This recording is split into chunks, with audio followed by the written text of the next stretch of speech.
प्रणाम भगवान। ओम श्री गुरुवे नमः। ओम अखंडमंडलाकारं व्याप्तं येन चराचरं तत्पदं दर्शितं येन तस्मै श्री गुरुवे नमः। ओम शांति शांति शांति। ओम ब्रह्म ज्ञान और उसकी साधना द्वारा स्वामी खंडानंद सरस्वती जी महाराज द्वारा बहुल। कल स्वामी जी ने बताया सर्वथा वर्तमानो अपि न स भूयो अभिजायते।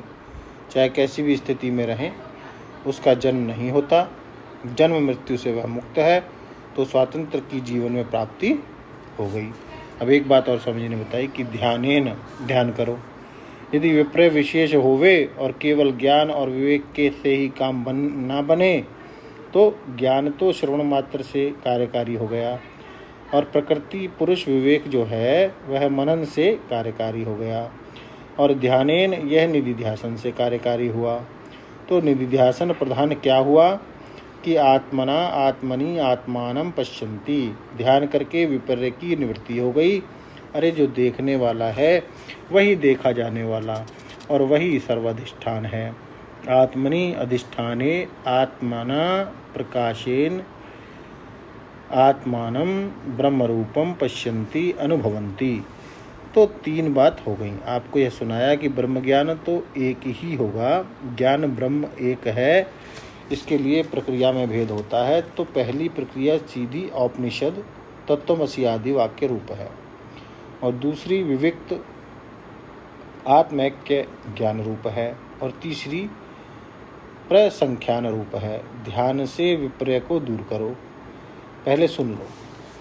सुनने से ग्रहण तो होगा नहीं जल्दी, क्योंकि शुद्ध अंतःकरण हो तो ग्रहण हो, अशुद्ध अंतःकरण होंगे तो अपने को तुम माई बाप समझोगे कि हम अपने बेटे के माई बाप हैं या अपने माई बाप के बेटे हैं, यह समझोगे।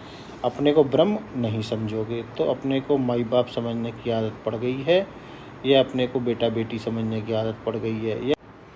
यह विपर्य है। इस विपर्य को दूर करने के लिए ध्यान करना पड़ता है और ध्यान करने पे विपर्य दूर हो गया। अच्छा, कल एक बात और सुनाई थी आपको कि कर्म योग से सांख्य योग और सांख्य योग से ध्यान योग उत्तम है और सबका फल है आत्मनि आत्मना आत्मानं पश्यन्ति।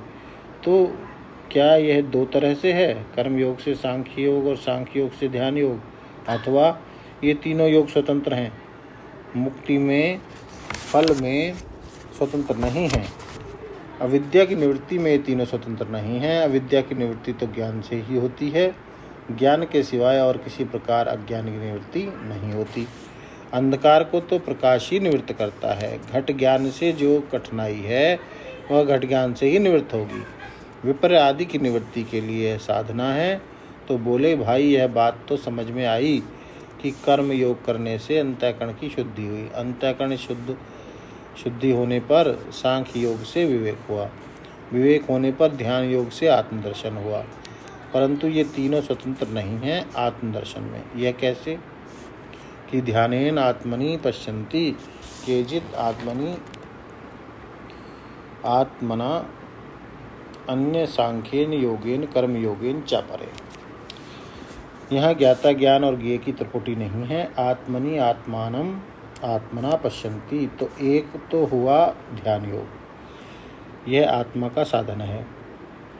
शंकराचार्य जी ने कहा अन्य सांख्य योगेन, यह भी आत्मज्ञान का साधन है, यह भी यही अनुभव करेंगे। आत्मनि आत्मानं पश्यन्ति अन्य अधिकारिणी, सांख्येन योगेन आत्मना आत्मनि आत्मानं पश्यन्ति और अपरे च कर्म योगेन आत्मना आत्मनि आत्मानं पश्यन्ति। अन्वय तो वही होगा क्योंकि क्रियापद तो पश्यन्ति है और कर्म है आत्मानं और अधिकरण है आत्मनि, तो बात तो वहीं की वहीं रहेगी। अब देखो यह प्रश्न हुआ कि सांख्य योगेन आत्मदर्शन कैसे होगा। तो सांख्य योग होता है तुम पदार्थ का शोधन गिनती करो, क्या क्या देखते हो। बोले शब्द रूप रस गंध, इनको कहाँ देखते हो? पृथ्वी जल अग्नि वायु आकाश में। किन के द्वारा देखते हो? पंच ज्ञानेंद्रियों के द्वारा देखते हैं, और इनमें वासना हो तो इनको प्राप्ति के लिए कर्म इंद्रियों द्वारा प्रयत्न करते हैं, और मन में इनकी वासना इकट्ठी होती है और मन में अहम बन करके हम बैठे हुए हैं। यह परिसंख्यान हुआ। सांख्य हुआ। तो इस मन से अपने अहम को अलग करो, और अहम बुद्धि मात्र है, और बुद्धि अव्याकृत से पृथक नहीं है, और मैं आत्मदृष्टा हूँ, और यह दृष्टा वितत जो देश है वह क्रम का प्रकाशक जो काल है उसका भी प्रकाशक है।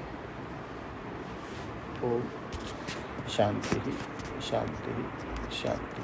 प्रणाम भगवान।